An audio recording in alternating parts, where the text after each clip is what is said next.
pourquoi, lors des dernières élections législatives en 2024, qui avaient été précipitées par la dissolution, pourquoi nous avons vu le centre, bon, évidemment dirigé par Emmanuel Macron, mais peut-être demain par Édouard Philippe ou Gabriel Attal, peu importe, les forces du centre se ralliaient de manière privilégiée aux mélenchonistes et non pas au Rassemblement national. Pourquoi?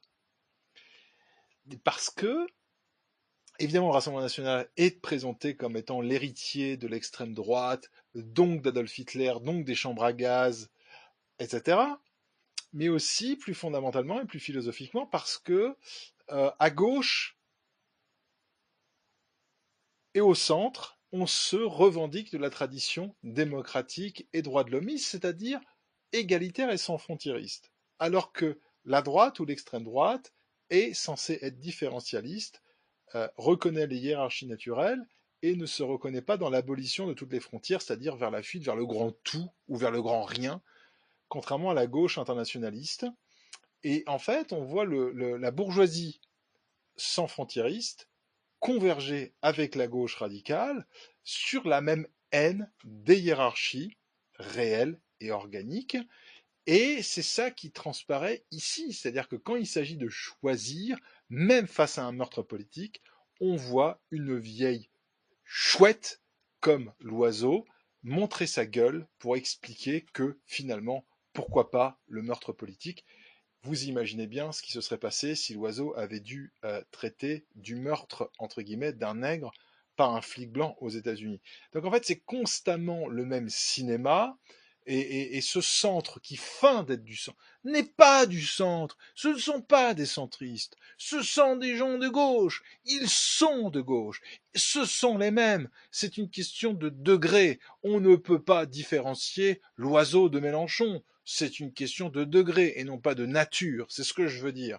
Et nos gens, je pense, surtout nos jeunes gens, nos jeunes militants, nos jeunes nationalistes, nos jeunes blancs insoumis, les vrais insoumis, hein, pas la clique de Mélenchon, pas la vermine de Mélenchon, euh, je pense qu'ils voient très bien la haine anti-blanche qui transpire par tous les pores de toute cette vermine, et ils voient enfin la violence de gauche pour ce qu'elle est, ce qui est une violence fanatique, une violence de religieux, une violence qu'on peut comparer à celle des croisés,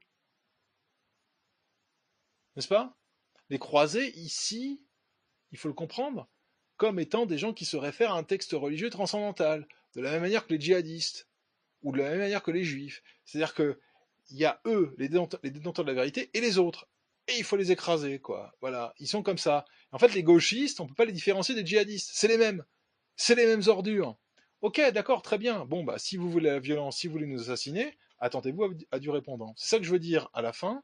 C'est-à-dire que il n'y a pas de violence de droite qui est initiée par la droite. Jamais les gens de droite ne veulent, comme ça, gratuitement, faire du mal à des gens. Ça n'est pas vrai. C'est toujours une réaction à la violence fanatique de la gauche. Ça a été vrai comme ça en Allemagne avec les chemises brunes d'Adolf Hitler, que Adolf Hitler a dû créer face aux assauts violents de la gauche. Ça a été la même chose avec les chemises noires en Italie de Mussolini, et ça sera toujours comme ça. Ces salopards veulent semer la violence, et quand ils la rencontrent enfin, c'est-à-dire quand ils tombent sur des hommes pour leur rendre les coups, là tout d'un coup ils pleurent comme des femmes. Ça c'est la gauche, ce sont des fils de pute, ils méritent tous les sévices, y compris et d'abord les pires. Il n'y a pas de compromis avec ces ordures, pas de compromis avec la gauche, peu importe leur forme, peu importe leur jérémiade. C'est vraiment des gens à anéantir totalement. Modérés, pas modérés, je veux dire, il n'y a pas de compromis avec ces enfants de pute.